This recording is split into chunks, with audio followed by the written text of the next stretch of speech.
नमस्कार विद्यार्थी मित्रांनो. Today we are going to learn inverse of matrix by column transformation. Last lecture we had learned by row transformation by adjoint method, and today we will discuss the column transformation. Let us see the example number 17 by miscellaneous exercise 2A. 1 0 1 0 2 3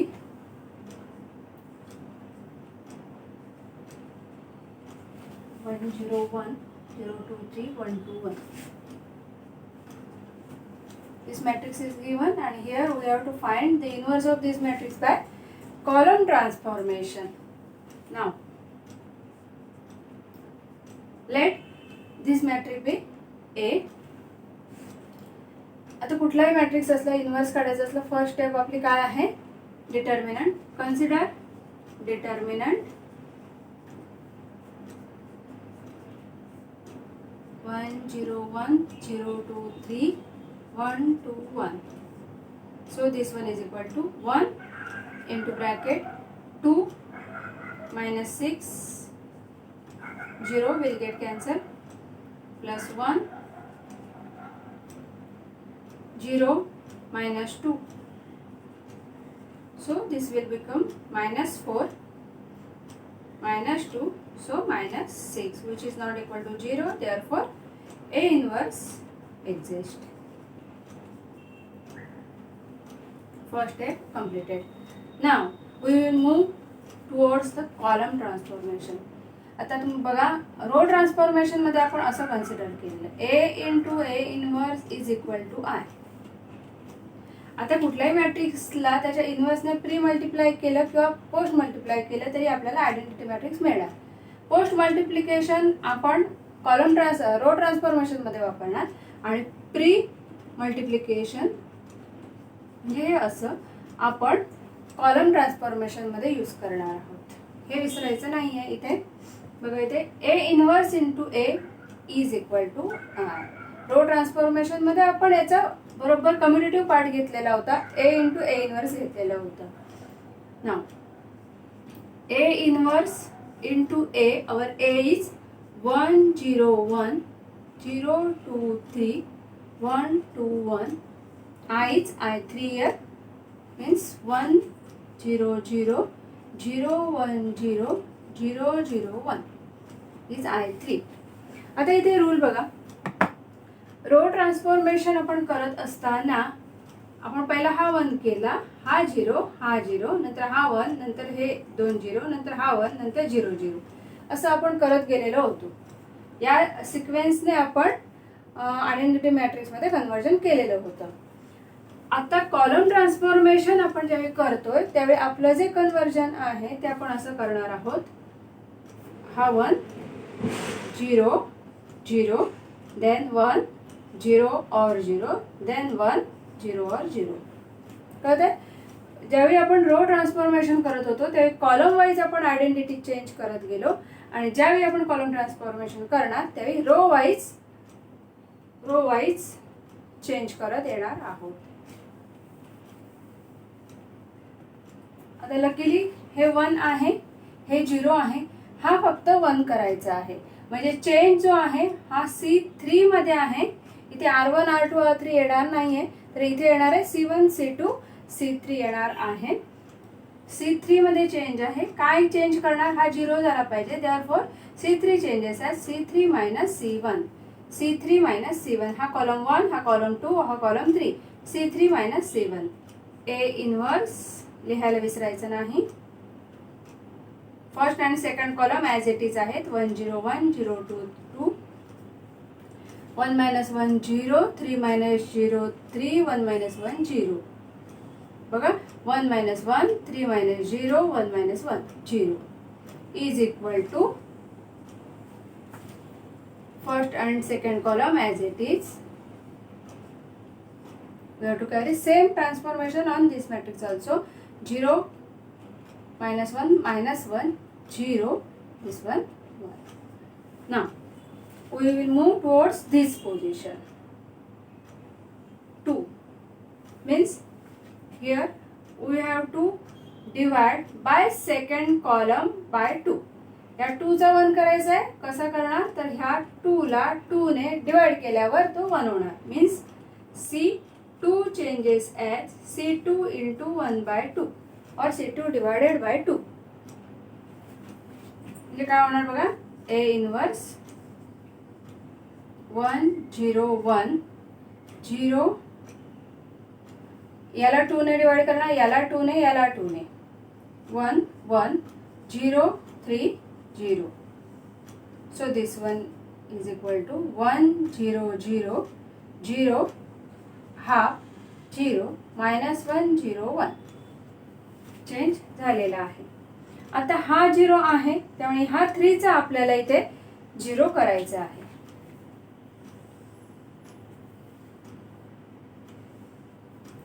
चा 0 means again changes in column 3. C3 minus बघा, C3 minus 3 times C2. ह्या 1 ला 3 ने multiply करून त्यातनं subtract केलं की ते 0 होणार. म्हणजे कॉलम 2 ला आपण 3 ने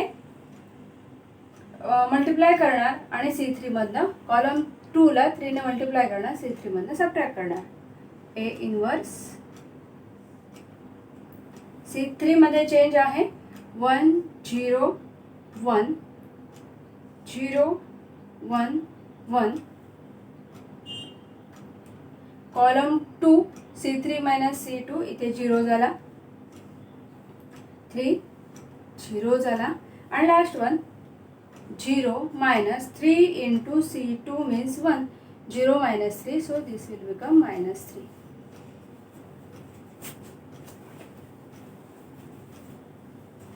Is equal to C3 1 0 0 0 half 0.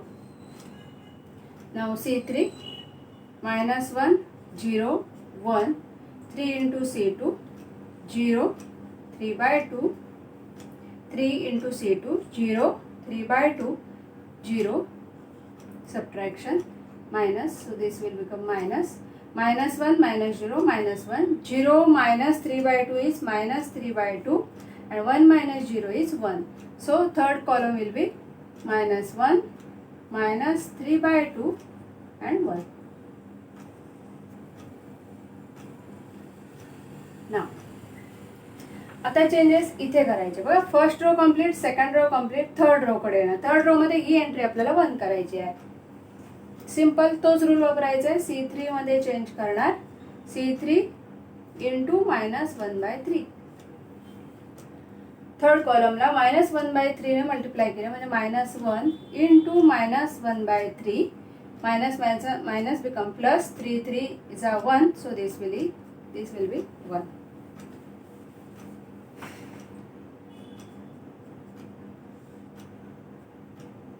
One 0 0 0 1 0 1 1 1 is equal to 1 0 0 0 half 0. C3 into minus 1 by 3, so minus become plus 1 by 3, minus become a minus 1 by 3 into minus 3 by 2, minus become plus, 3 3 is a 1, so this will be 1 by 2 and 1 means minus 1 by 3.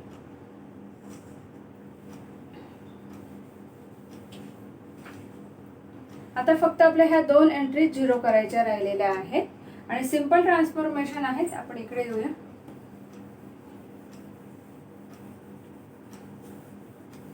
C1 C2 मध्ये change आहेत. दोन्ही transformation एकदम करूया. C1 changes as C1 minus C3. C1 changes as C1 minus C3. 1 minus 1 0.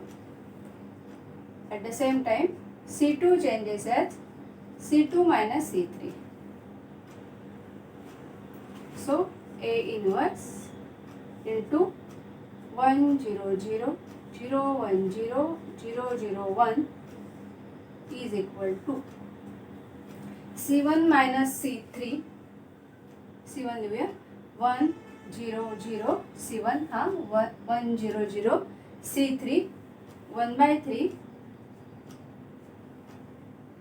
1 by 2 minus 1 by 3.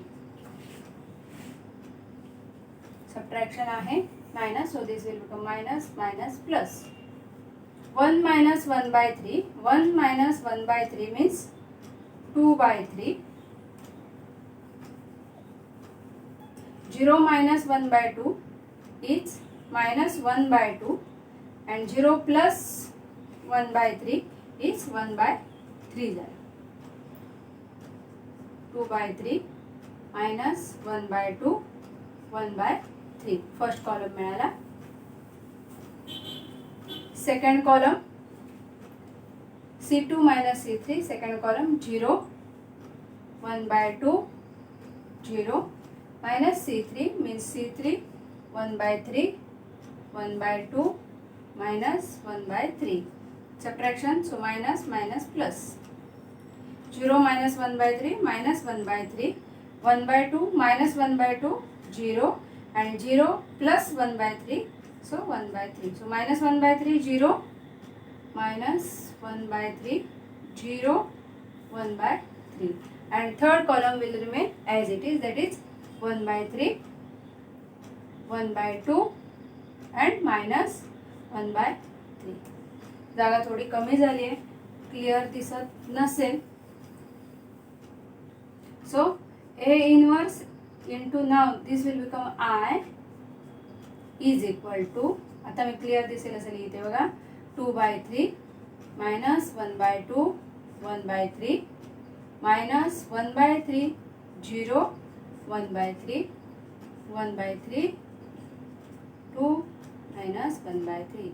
This is nothing but our A inverse by column transformation. ही आणि अशाच प्रकारची काही example miscellaneous एक्सरसाइजमध्ये आहेत, ते तुम्ही सॉल्व करा. मिसलेनियस एक्सरसाइज आणि या चॅप्टरचा फर्स्ट पार्ट इथे कंप्लीट झालेला आहे. नेक्स्ट लेक्चरला आपण बघूया application of matrices, last part of matrices chapter. Thank you.